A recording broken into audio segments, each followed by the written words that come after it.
يا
الحمد لله نحمده ونستعينه ونستغفره ونعوذ بالله من شرور أنفسنا وسيئات أعمالنا من يهده الله فلا مضل له ومن يضلله فلا هادي له أشهد أن لا إله إلا الله وحده لا شريك له وأشهد أن محمدا عبده ورسوله أما بعد فقد قال الله تعالى في محكمه التنزيل بعد أعوذ بالله من الشيطان الرجيم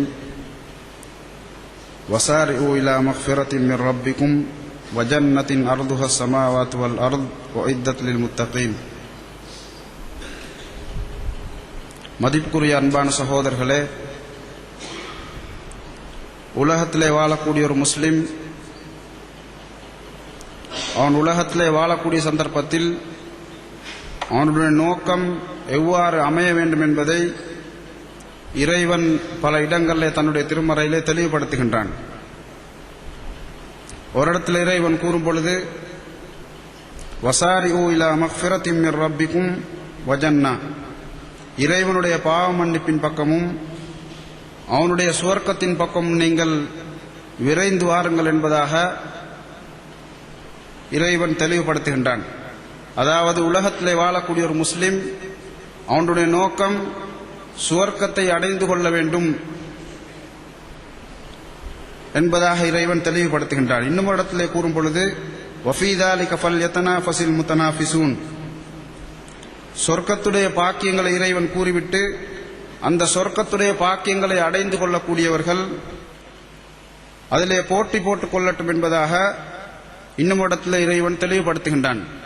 இந்த திருவசனங்களை வைத்து நாங்கள் விளங்க வேண்டிய விடயம் என்னவென்று சொன்னால், ஒரு முஸ்லிம் உலகத்திலே வாழக்கூடிய சந்தர்ப்பத்தில் அவனுடைய நோக்கம் அவன் மரணத்துக்கு பின்னால் சுவர்க்கத்தை அடைந்து கொள்ள வேண்டும் என்ற லட்சியத்தை அவன் முன்னால் வைத்து அவனுடைய அனைத்து செயல்பாடுகளையும் அவன் அமைத்துக் கொள்ள வேண்டும் என்பதாக இந்த திருவசனங்களின் மூலமாக இறைவன் எங்களுக்கு தெளிவுபடுத்துகின்றான்.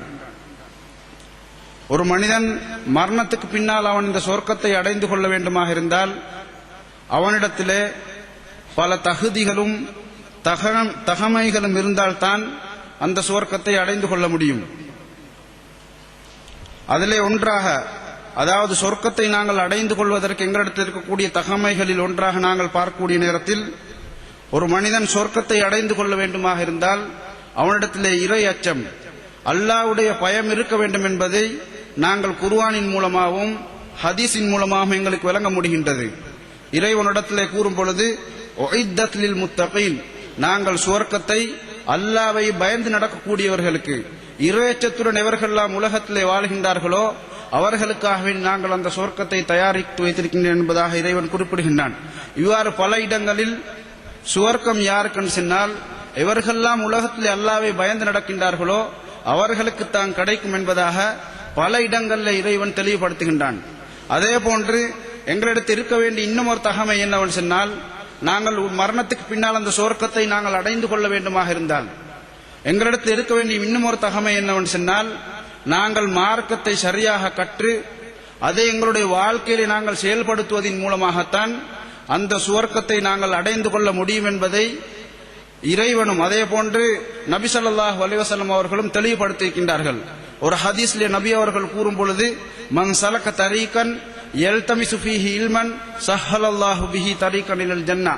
நபி அவர்கள் கூறுகின்றார்கள், ஒரு மனிதன் மார்க்கத்தை படிப்பதற்காக வேண்டிய ஒரு பாதையிலே அவன் செல்கின்றான்.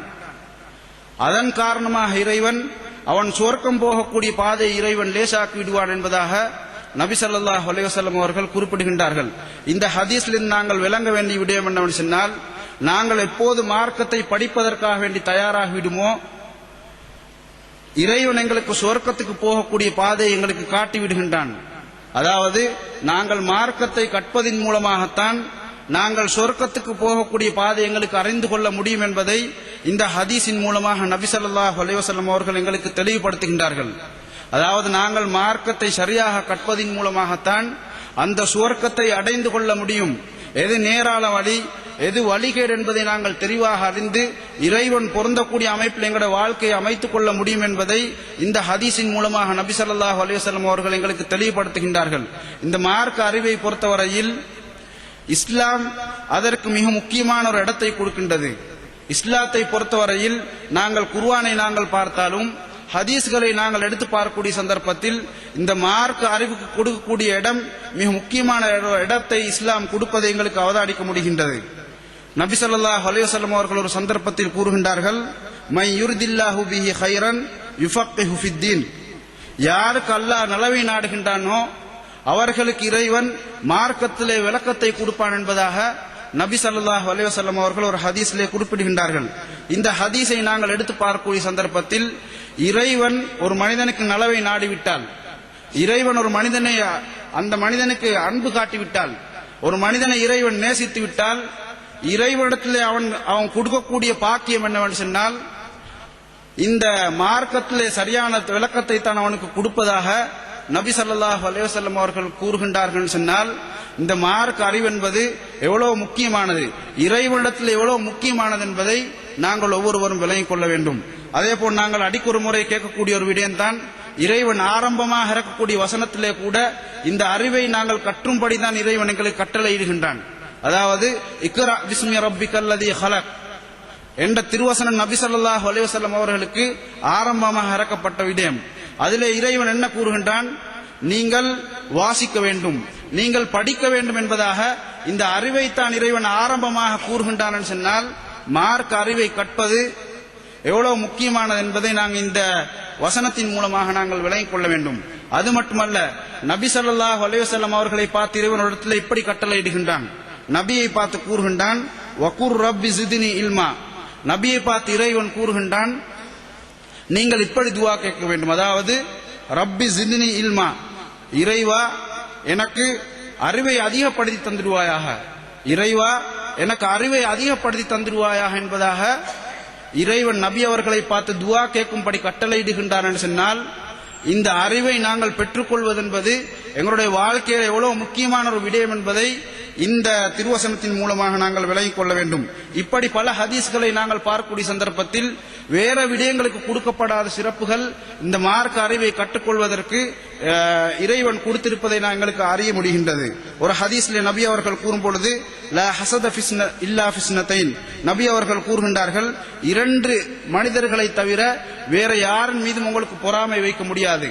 இரண்டு மனிதர்களை அவர்களின் மாத்திரம்தான் உங்களுக்கு பொறாமை வைக்க முடியும். அதிலே ஒன்று யார் என்று சொன்னால், ரஜுலுன் ஆதாஹுல்லாஹு மாலன் ஃபஸல்லதஹு அலா ஹலகதி ஃபில் ஹக். ஒரு மனிதன் இருக்கின்றான், இறைவன் அவனுக்கு சொத்து செல்வங்களை கொடுத்திருக்கின்றான், அதை அவன் நல்ல வழியிலே செலவழிக்கின்றான். இப்படிப்பட்ட ஒரு மனிதனை பார்த்து எங்களுக்கு பொறாமைப்பட முடியும். அதாவது நானும் அப்படி செலவழிக்க வேண்டுமே, அந்த மனிதன் செலவழிப்பதை போன்று நானும் செலவழிக்க வேண்டும் என்ற அமைப்பில் எங்களுக்கு பொறாமைப்பட முடியும். அடுத்ததாக இரண்டாவது மனிதனாக நபி அவர்கள் யாரை குறிப்பிடுகின்றார் சொன்னால், வரஜுலுன் ஆதாஹுல்லாஹுல் ஹிக்மத, ஒரு மனிதனுக்கு இறைவன் அறிவை கொடுத்திருக்கின்றான், அதை வைத்து அவன் செயல்படுகின்றான், அடுத்தவர்களுக்கும் கற்றுக் கொடுக்கின்றான். இப்படிப்பட்ட ஒரு மனிதனை பார்த்து பொறாமைப்பட முடியும் என்பதாக நபி ஸல்லல்லாஹு அலைஹி வஸல்லம் அவர்கள் கூறுகின்றார்கள் சொன்னால் இந்த அறிவு எவ்வளவு சிறந்தது என்பதை இந்த ஹதீஸின் மூலமாக நாங்கள் விளங்கிக் கொள்ள முடியும். அதே போன்று இன்னொரு ஹதீஸிலே நபி அவர்கள் கூறும் பொழுது, ஒரு மனிதன் மரணித்து விட்டால் அவருடைய அனைத்து அமல்களும் அவனை விட்டு துண்டிக்கப்படுகின்றது. அதற்கு பின்னால் அவனுக்கு எந்த ஒரு நன்மையும் அவனுக்கு வந்து சேர மாட்டாது. ஆனால் மூன்று விடயங்களை தவிர என்பதாக நபி அவர்கள் கூறுகின்றார்கள். அதாவது ஒரு மனிதன் மரணித்து விட்டால் அதற்கு பின்னால அவனுக்கும் அவனுடைய அமலுக்கும் எந்தவித தொடர்பும் கிடையாது. அவனுடைய கபருக்கு எந்த ஒரு நன்மையும் அங்கே வந்து சேராது. ஆனால் மூன்று விடயங்களை தவிர என்பதாக நபி அவர்கள் கூறிவிட்டு ஒன்று ஆரம்பமாக நபி அவர்கள் கூறுகின்றார்கள், ஒரு மனிதன் சதகா ஜாரியா செய்கின்றான். அதாவது நிரந்தரமான ஒரு சதக்காவை அவன் செய்துவிட்டு செல்கின்றான். ஒரு பாதையை அவன் புறநம்பித்து விட்டு செல்கின்றான், அல்லது ஒரு கிணற்றை அவன் வெட்டிவிட்டு செல்கின்றான். மனிதர்கள் அதை பயன்படுத்தும் காலமெல்லாம் அந்த மனிதனுக்கு நன்மை கிடைக்கும் என்பதாக நபி அவர்கள் கூறுகின்றார்கள். அடுத்ததாக கூறுகின்றார்கள், ஒரு மனிதன் பிரயோஜனமான அறிவை விட்டு செல்கின்றான். அதாவது ஒரு மனிதன் பிரயோஜனமான அறிவை கற்று அடுத்தவர்களுக்கு கற்றுக் கொடுத்து விட்டு செல்கின்றான். இதனுடைய நன்மையும் அவனுடைய கபருக்கு வந்து சேரும் என்பதாக நபி ஸல்லல்லாஹு அலைஹி வஸல்லம் அவர்கள் குறிப்பிடுகின்றார்கள். அடுத்ததாக ஒரு சாலியான ஒரு குழந்தையை அவன் விட்டு செல்கின்றான். அந்த குழந்தையுடைய செயல்பாடுகள், அவன் கஷ்டப்பட்ட அந்த குழந்தைக்காக வேண்டி அவன் கஷ்டப்பட்டு வளர்த்த அந்த குழந்தையுடைய நன்மைகள் அவனுடைய கபரை வந்து சேரும் என்பதாக நபி அவர்கள் இந்த ஹதீஸிலே குறிப்பிடுகின்றார்கள். இந்த ஹதீஸில் நாங்கள் விளங்க வேண்டிய விடயம் என்னவென்று சொன்னால், ஒரு மனிதன் மரணித்ததன் பின்னால அவனுடைய எந்த ஒரு அமலும் அவனுக்கு வந்து சேராது. அதிலே ஒன்றாக அந்த கபருக்கு வந்து சேரக்கூடிய ஒன்றாக நபி அவர்கள் எதை குறிப்பிடுகின்றார்கள் சொன்னால், இந்த அறிவைத்தான் நபி ஸல்லல்லாஹு அலைஹி வஸல்லம் அவர்கள் குறிப்பிடுகின்றார்கள். எனவே இந்த அறிவு என்பது இஸ்லாத்தில் எவ்வளவு முக்கியமானது என்பதை நாங்கள் ஒவ்வொருவரும் விளங்கிக் கொள்ள வேண்டும். நாங்கள் இங்கே பேசக்கூடிய அறிவு என்பது நபி ஸல்லல்லாஹு அலைஹி வஸல்லம் அவர்களுக்கு இறைவனால் இறக்கப்பட்ட அந்த நேர்வழியைத்தான் நாங்கள் இங்கே அறிவாக நாங்கள் இங்கே பேசிக் கொண்டிருக்கின்றோம். அதாவது மார்க்க அறிவைத்தான் நாங்கள் இங்கே கூறிக்கொண்டிருக்கின்றோம். இதைத்தான் நபி ஸல்லல்லாஹு அலைஹி வஸல்லம் அவர்கள் எங்களுக்கு பல ஹதீஸ்கள் எங்களுக்கு வலியுறுத்திய ஒரு விடயமாக நாங்கள் எங்களுக்கு பார்க்க முடிகின்றது. நபி அவர்கள் ஒரு ஹதீஸ்லே கூறும் பொழுது, இன்னல் அம்பியா லம் யுவர்ரிசு தீனாரன் வலா திர்ஹமன், நபிமார்கள் தீனார்களையோ அவர்கள் திருகங்களையோ விட்டு செல்லவில்லை. அவர்கள் மாறாக இந்த அறிவைத்தான் அவர்கள் விட்டு சென்றார்கள். யார் இந்த அறிவை எடுத்துக் கொள்கின்றார்களோ அவர்கள் பெரும் பாக்கியத்தை அவர்கள் பெற்றுக் கொண்டவர்கள், பெரிய ஒரு பங்கை அவர்கள் எடுத்துக் கொண்டவர்கள் என்பதாக நபி ஸல்லல்லாஹு அலைஹி வஸல்லம் அவர்கள் குறிப்பிடுகின்றார்கள். எனவே நாங்கள் ஒரு விடயத்தை தெளிவாக விளங்கிக் கொள்ள வேண்டும். மார்க்கம் அறிவில்லாத ஏனைய அறிவுகள், நாங்கள் பாடசாலையிலே படிக்கக்கூடிய அறிவுகள், அதற்கு எந்தவித பிரயோஜனம் கிடையாது என்பதாக நாங்கள் நினைத்துவிடக் கூடாது. அவைகளை நாங்கள் கற்பதின் மூலமாக எங்களுக்கு எந்த ஒரு நன்மையும் கிடைக்க மாட்டாது என்பதாக நாங்கள் தவறாக விளங்கிவிடக் கூடாது. மாறாக ஒரு மனிதன் இந்த பாடசாலைகளிலே கற்றக்கூடிய அறிவை நல்ல நோக்கத்துக்காக வேண்டி கற்கின்றான். மார்க்கத்துக்கு உதவி செய்யக்கூடிய அமைப்பில் அதை அமைத்துக் கொள்கின்றான்.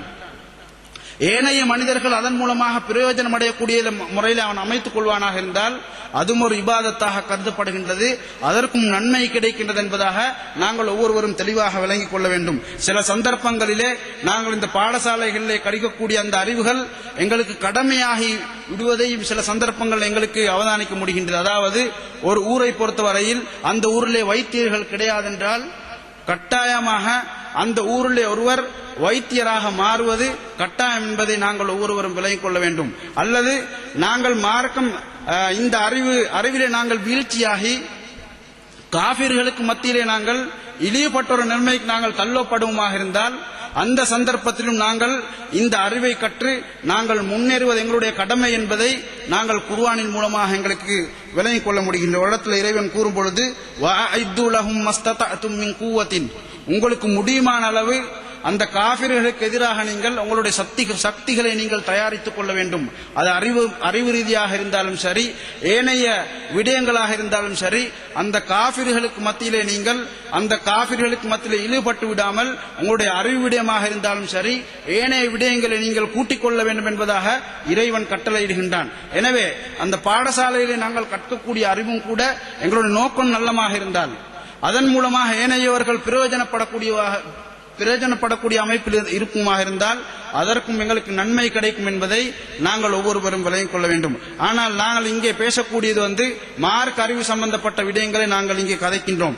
அதாவது இறைவனின் மூலமாக நபி ஸல்லல்லாஹு அலைஹி வஸல்லம் அவர்களுக்கு இறக்கப்பட்ட அந்த அறிவு சம்பந்தப்பட்ட விடயங்களைத்தான் நாங்கள் இங்கே கதைத்துக் கொண்டிருக்கின்றோம். மதிப்புக்குரிய அருமையான சகோதரர்களே, நாங்கள் மேலே கூறிய அந்த திருவசனங்களும் அதே போன்ற ஹதீஸ்களை நாங்கள் எடுத்து பார்க்கக்கூடிய சந்தர்ப்பத்தில் மார்க்க அறிவுக்கு எவ்வளவு சிறப்பு கூறப்பட்டிருக்கின்றது என்பதை எங்களுக்கு விளங்கிக் கொள்ள முடிகின்றது. அதே போன்று அதை கற்பது ஒவ்வொரு முஸ்லிமுடைய வாழ்க்கையிலையும் எவ்வளவு தேவை என்பதை நாங்கள் அந்த திருவசனங்களின் மூலமாக, அதாவது நபி ஸல்லல்லாஹு அலைஹி வஸல்லம் அவர்களுக்கு இறைவன் துஆவாக கேட்கும்படி இறைவன் கட்டளையிட்டதன் மூலமாக இந்த மார்க்க அறிவு என்பது எங்களுக்கு எவ்வளவு தேவை என்பதை எங்களுக்கு விளங்கிக் கொள்ள முடிகின்றது. இதற்குரிய காரணம் என்னவென்று சொன்னால், ஒரு மனிதனுடைய வாழ்க்கையில் அவனுக்கு மிகவும் தேவையான விடயம் அவனுக்கு நேரான வழி. நேரான வழி ஒரு முஸ்லிமை பொறுத்தவரையில் அவனுடைய வாழ்க்கைக்கு மிகவும் முக்கியமானது. எந்த அளவுக்கு சொன்னால், நாங்கள் தொழுகையிலே ஒவ்வொரு ரக்காத்துகளையும் இந்த நேர் வழியை நாங்கள் கேட்கும்படி இறைவன் எங்களுக்கு கட்டளையிடுகின்றான். அதாவது இஹ்தின ஸிராத்தல் முஸ்தகீம், இறைவா எங்களுக்கு நேரான பாதை எங்களுக்கு காட்டுவாயாக, நேரான வழியை எங்களுக்கு காட்டுவாயா என்பதாக நாங்கள் தொழுகையிலே ஒவ்வொரு தொழுகையிலே நாங்கள் துஆ கேட்பது எங்கள் மீது கடமையாக்கப்பட்டிருக்கின்றது. எனவே நேர் வழி என்பது ஒரு முஸ்லிமை பொறுத்தவரையில் மிக முக்கியமானது அவனுடைய வாழ்க்கையில். நபி அவர்கள் கூட பல சந்தர்ப்பங்களில் அல்லாஹும்ம இன்னா நஸ்அலுக்கல் ஹுதா, இறைவா எனக்கு நேரான வழியை காட்டுவாயாக என்பதாக நபி அவர்கள் பல சந்தர்ப்பங்களில் நேரான வழியை கேட்டிருக்கின்றார்கள். காரணம் என்னவென்று சொன்னால், ஒரு முஸ்லிமுடைய வாழ்க்கையில் நேர் வழி என்பது மிகவும் பிரதானமானது. இந்த நேர் வழியை ஒரு மனிதன் எதன் மூலமாக அடைந்து கொள்கின்றான் என்று சொன்னால், இந்த மார்க்க அறிவை சரியான முறையில் கற்றுக்கொள்வதன் மூலமாகத்தான் அவன் நேரான வழியை அடைந்து கொள்கின்றான் என்பதை நாங்கள் ஒவ்வொருவரும் தெளிவாக விளங்கிக் கொள்ள வேண்டும். இதற்கு நாங்கள் உதாரணமாக கூறுவதாக இருந்தால், இன்று முஸ்லிம் அல்லாதவர்களை நாங்கள் உலகத்திலே காணுகின்றோம். அவர்கள் பெரிய அளவிலே படித்தவர்களாக இருக்கின்றார்கள். ஆனால் அவர்களுடைய கையின் மூலமாக செய்த சிலைகளை காணக்கூடிய சந்தர்ப்பத்தில் அவைகளுக்காக வேண்டி எழுந்து நிற்கின்றார்கள், அவைகளுக்கு வணங்குகின்றார்கள், அவைகளுடைய கால்களிலே விழுகின்றார்கள். இதற்குரிய காரணம் என்னவென்று சொன்னால், அவர்களுடைய அந்த மார்க்கம் அறிவில்லாத ஏனைய அறிவு இருந்தாலும் கூட மார்க்க அறிவில்லாதன் காரணமாக ஒரு மடத்தனமான ஒரு வேலையை செய்யக்கூடிய ஒரு நிலைமை நாங்கள் சமுதாயத்திலே காணுகின்றோம். வழிகட்டின் பக்கம் அவர்கள் செல்லக்கூடிய, நேரு வழியை விட்டும் வழிகட்டின் பக்கம் அவர்கள் செல்லக்கூடிய ஒரு நிலைமையை காணுகின்றோம். காரணம் என்னவென்று சொன்னால், இந்த அறிவு கிடையாதன் காரணமாக அவர்கள் செய்து கொண்டிருக்கின்றார்கள். முஸ்லிம்களுடைய வாழ்க்கையை நாங்கள் எடுத்து பார்த்தாலும் கூட இன்று முஸ்லிம்கள் அவர்கள் பல விடயங்களை இன்று மார்க்கமாக செய்து கொண்டிருக்கின்றார்கள். இறைவன் கூறாத, நபி ஸல்லல்லாஹு அலைஹி வஸல்லம் அவர்கள் கற்றுத்தராத எத்தனையோ விடயங்களை அவர்கள் மார்க்கமாக நினைத்து, நன்மை கிடைப்பதாக நினைத்து அவர்கள் செய்து கொண்டிருக்கின்றார்கள். ஆனால் அதற்கு நன்மை கிடைக்க மாட்டாது என்பதை நாங்கள் குர்ஆனின் மூலமாகவும் ஹதீஸ்களின் மூலமாகவும் நாங்கள் தெளிவாக விளங்கிக் கொண்டிருக்கின்றோம். அதே போன்ற அருமையான சகோதரர்களே, முஸ்லிம்களுக்கு மத்தியிலே இன்று மார்க்கம் சம்பந்தப்பட்ட பல விடயங்களை, பிரச்சனைகளை நாங்கள் காணுகின்றோம். ஒவ்வொரு ஊரை நாங்கள் எடுத்துக்கொண்டால் மார்க்கம் சம்பந்தப்பட்ட விடயங்களிலே முஸ்லிம்கள் பல கூறுகளாக பிரிந்து அவர்களுக்கு மத்தியிலே சண்டை பிடித்து காபிர்களுக்கு மத்தியிலே அவர்கள் இழிவுபடக்கூடிய நிலைமை சமுதாயத்திலே காணுகின்றோம். இதற்குரிய காரணம் என்னவென்று சொன்னால், அவர்கள் மார்க்கத்தை பற்றி சரியான முறையில் அவர்கள் தெளிவுபெறவில்லை. மார்க்கத்தை அவர்கள் சரியாக தெளிவுபட்டிருந்தால் அவர்கள் இதன் மூலமாக சரியான நேர்வழி அவர்கள் பெற்றுக் கொள்வார்கள் என்பதை நாங்கள் ஒவ்வொருவரும் விளங்கிக் கொள்ள வேண்டும். அன்பான சகோதரர்களே, எங்களுடைய வாழ்க்கையிலே நாங்கள் நேரான வழியை பெறுவதாக இருந்தால் எங்களுக்கு இந்த மார்க்க அறிவு தேவையாக இருக்கின்றது. எப்போது நாங்கள் மார்க்க அறிவு விட்டும் தூரமாகுவோமோ நாங்கள் நேரு வழியை விட்டும் தூரமாகக்கூடிய நிலைமைக்கு தள்ளப்படுவோம் என்பதை நாங்கள் ஒவ்வொருவரும் விளங்கிக் கொள்ள வேண்டும். நபி ஸல்லல்லாஹு அலைஹி வஸல்லம் அவர்கள் ஒரு சந்தர்ப்பத்தில் ஒரு ஹதீஸை கூறுகின்றார்கள். ஓ ஹதீஸுக்கும் ஹதீஸன் ஃபஹ்ஃபது, நான் உங்களுக்கு ஒரு ஹதீஸை கூறுகின்றேன், ஒரு விடயத்தை நான் உங்களுக்கு கூறுகின்றேன், அதை நீங்கள் விளங்கிக் கொள்ள வேண்டும் என்பதாக நபி அவர்கள் கூறிவிட்டு நபி அவர்கள் கூறுகின்றார்கள், இன்னமத் துன்யா லி அர்பாத்தி நஃபரின், இந்த உலகம் என்பது 4 பேருக்கு சொந்தமானது. அதிலே ஒரு மனிதன் யாருன்னு சொன்னால், அப்துன் ரஸகஹுல்லாஹு மாலன் வ இல்மன், ஒரு மனிதன் இருக்கின்றான், அந்த மனிதனுக்கு இறைவன் அறிவையும் கொடுத்திருக்கின்றான், பொருளையும் கொடுத்திருக்கின்றான். இந்த அறிவை வைத்து அவன் என்ன செய்கின்றான் சொன்னால், தன்னுடைய சொத்துக்களை நல்ல முறையில் அவன் செலவழிக்கின்றான், இறைவன் பொருந்தக்கூடிய முறையில் அவன் வாழ்கின்றான், இறைவனை பயந்து நடக்கின்றான், தன்னுடைய குடும்பத்தை சேர்ந்து நடக்கின்றான், இறைவனுக்கு என்னென்ன கடமை எல்லாம் செய்ய வேண்டுமோ அதை சரிவர நிறைவேற்றுகின்றான். இன்னும் ஒரு மனிதன் இருக்கின்றான், 2வது மனிதன் யாருன்னு சொன்னால், இறைவன் அவனுக்கு பொருள் கொடுத்தது கிடையாது, அவனுக்கு அறிவை கொடுத்திருக்கின்றான். இதை வைத்து அவன் என்ன செய்கின்றான் சொன்னால், அவன் நினைக்கின்றான், எனக்கும் பொருள் இருந்தால் நானும் நல்ல வழியிலே செலவழிப்பேன் என்பதாக நினைக்கின்றான். இந்த எண்ணத்துக்காக வேண்டி இறைவன் அந்த ஆரம்பத்திலே கூறிய அந்த மனிதனுக்கு கிடைக்கக்கூடிய நன்மை இந்த மனிதனுக்கும் கிடைக்கும் என்பதாக நபி ஸல்லல்லாஹு அலைஹி வஸல்லம் அவர்கள் குறிப்பிடுகின்றார்கள்.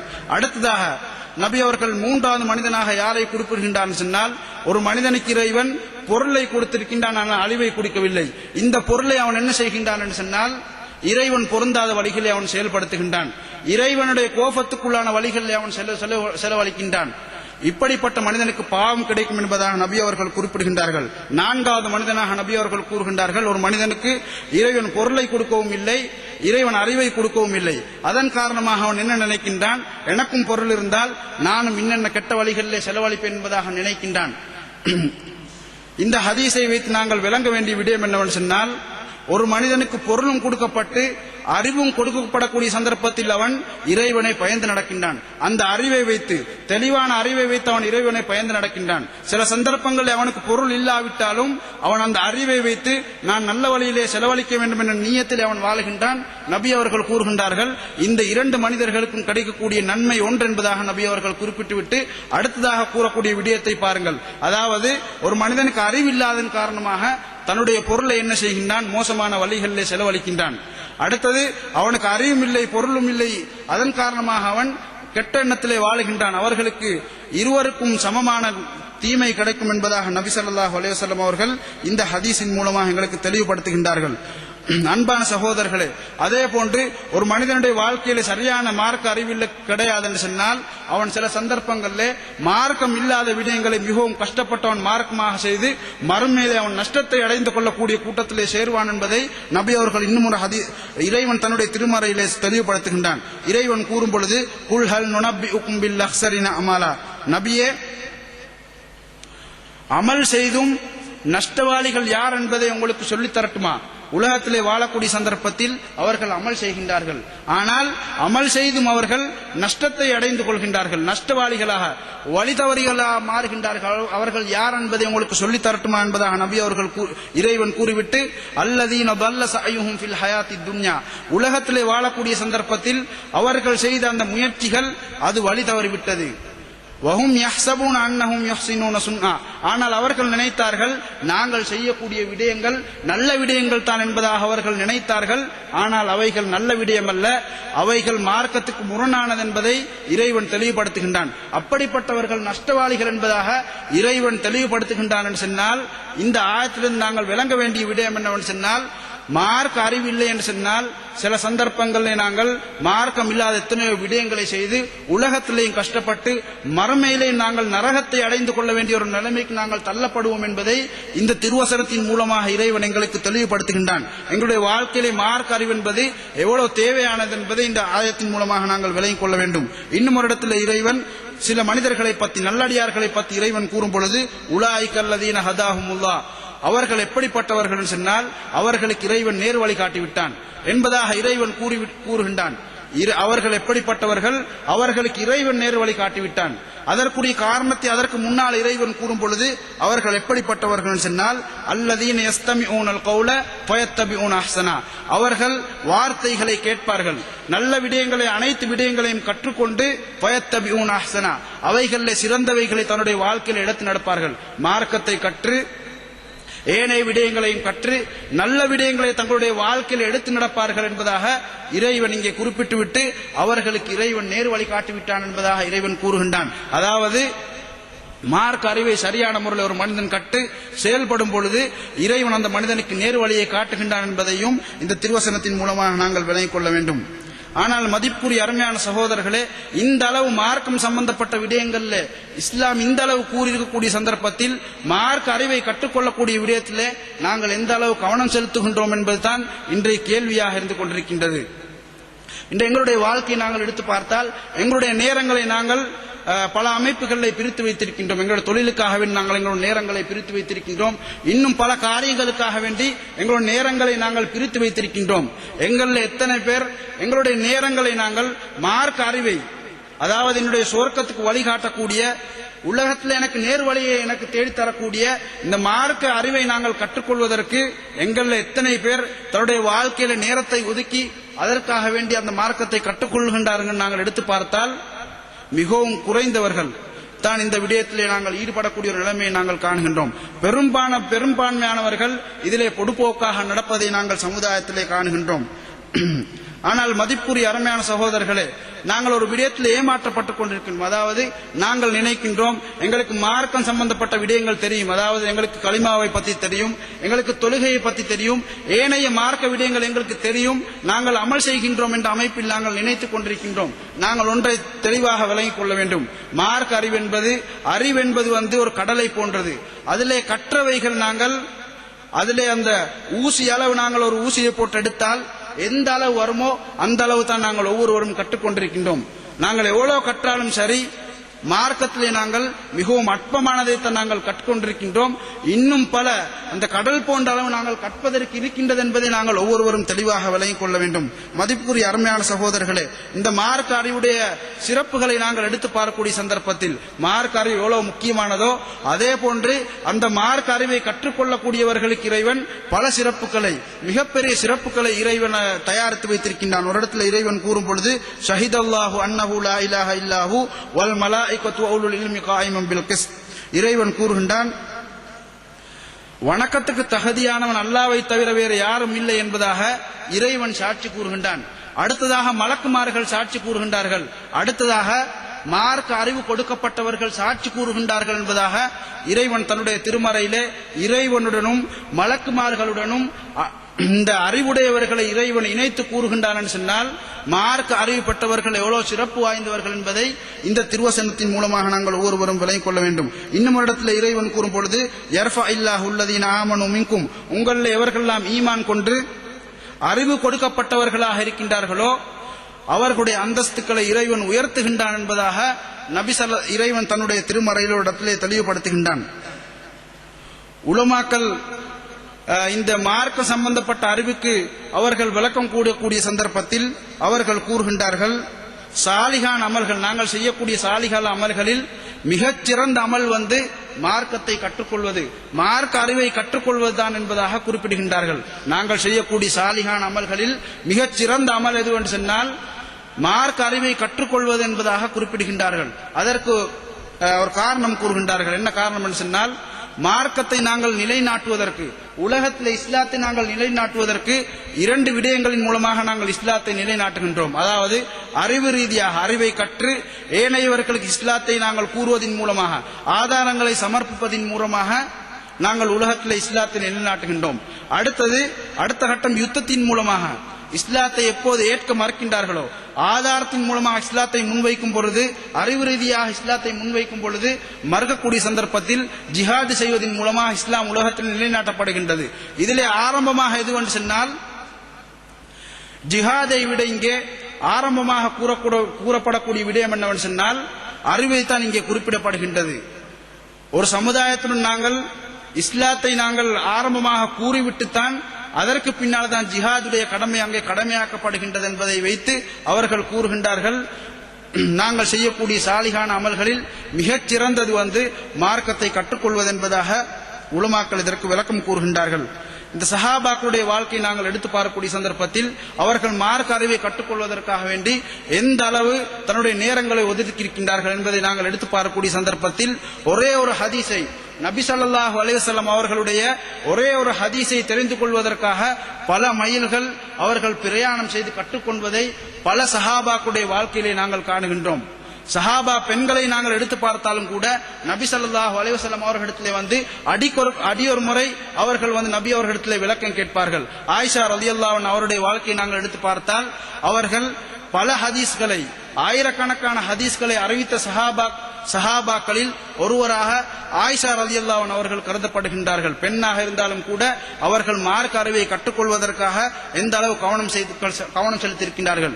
இறுதியாக இறைவன் தன்னுடைய திருமறையிலே நல்லடியார்களை பற்றி குறிப்பிடுகின்றான். அவர்கள் இந்த மார்க்க அறிவை கற்றுக்கொள்ளக்கூடிய விடயத்திலே எவ்வாறு அவர்கள் கவனமாக நடந்து கொள்வார்கள், அந்த நல்லடியார்கள் இருப்பார்கள் என்பதை இறைவன் தன்னுடைய திருமறையிலே தெளிவுபடுத்துகின்றான்.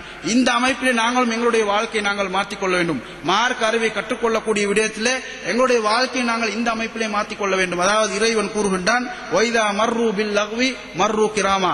அந்த நல்லடியார்களுடைய பல பண்புகளை இறைவன் கூறிவிட்டு அவர்களுடைய இருக்கக்கூடிய ஒரு பண்பை குறிப்பிடுகின்றான். வீணான காரியங்களை அவர்கள் தாண்டி செல்ல ஒரு நிலைமை ஏற்பட்டால், வீணான காரியம் ஒரு இடத்தில் நடக்கின்றது, அந்த இடத்திலே அவர்கள் அந்த இடத்தை தாண்ட வேண்டிய ஒரு நிலைமை ஏற்பட்டால், அந்த இடத்திலே அவர்கள் இருந்தால் அவர்கள் சங்கையாக அந்த இடத்தை விட்டு நகர்ந்து விடுவார்கள். அந்த வீணான காரியங்கள்ல தனக்கு உலகத்திலேயும் பிரயோஜனம் செய்யாத, மறுமையிலேயும் அவனுக்கு பிரயோஜனம் செய்யாத விடயங்கள் நடக்கூடிய இடத்திலே அவர்கள் கலந்து கொள்ள மாட்டார்கள். அதை விட்டும் அவர்கள் ஒதுங்கிக் கொள்வார்கள் என்பதாக இறைவன் நல்லடியார்கள் பண்பை கூறிவிட்டு அடுத்ததாக கூறுகின்றான், வல்லதீன இதா துக்கிரு பி ஆயாத்தி ரப்பிஹிம், இறைவனுடைய ஆயத்துக்கள் அட்டாட்சிகள் அவர்களுக்கு கூறப்பட்டால், மார்க்கம் சம்பந்தப்பட்ட அறிவுகள் அவர்களுக்கு சொல்லப்பட்டால், மார்க்கம் சம்பந்தப்பட்ட விடயங்கள் கற்றுக் கொடுக்கப்படக்கூடிய இடங்களுக்கு அவர்கள் சென்றால் அவர்கள் எப்படி இருப்பார்கள்? லம் யஹிரு அலைஹா சும்ம வம்யானா, அவர்கள் செவுடர்களாகவோ குருடர்களை போன்று அவர்கள் இருக்க மாட்டார்கள். மாறாக மார்க்கம் கற்றுக் கொடுக்கப்படக்கூடிய இடத்தில் இருந்தால் அவர்கள் மிகவும் கவனமாக இருந்து அவைகளை அவர்கள் கற்றுக்கொள்வார்கள். அதிலே அவர்கள் பொடுபோக்காக நடக்க மாட்டார்கள், அதை அவர்கள் உதாசீனப்படுத்த மாட்டார்கள் என்பதாக இறைவன் நல்லடியார்களுடைய பண்பாக இறைவன் கூறுகின்றான். எனவே மார்க்கம் கற்றுக்கொள்ளப்படக்கூடிய இடங்களிலே அந்த இடங்களிலே நாங்கள் கலந்து கொள்ள வேண்டும். எங்கெல்லாம் மார்க்க சொற்பொழிகள் நடக்கின்றதோ அந்த இடத்துக்கு நாங்கள் செல்ல வேண்டும். எங்கெல்லாம் மார்க்கம் சம்பந்தப்பட்ட வகுப்புகள் நடக்கின்றதோ அதிலே நாங்கள் கலந்து கொள்ள வேண்டும் என்பதை இந்த திருவசனத்தின் மூலமாக இறைவன் தெளிவுபடுத்துகின்றான். நல்லடியார்கள் எப்போதும் அதிலே பொடுப்போக்காக நடந்து கொள்ள மாட்டார்கள், அதிலே கவனமாக இருந்து அதிலே தன்னுடைய வாழ்க்கைக்கு பிரயோஜனம் பெற்றுக் கொள்வார்கள் என்பதாக இறைவன் தன்னுடைய திருமறையிலே எங்களுக்கு சுட்டிக்காட்டுகின்றான். எனவே இந்த மார்க்கத்தை சரியான முறையிலே கற்று உலகத்திலே நேர்வழிப்பட்டவர்களாக மரணத்துக்கு பின்னால் அவனுடைய சொர்க்கத்தை அடைந்து கொள்ளக்கூடிய கூட்டத்திலே இறைவன் எங்களை சேர்த்தருள்வானாக. அல்ஹம்துலில்லாஹி ரப்பில் ஆலமீன். சுப்ஹானக்கல்லாஹும்ம வ பிஹம்திக.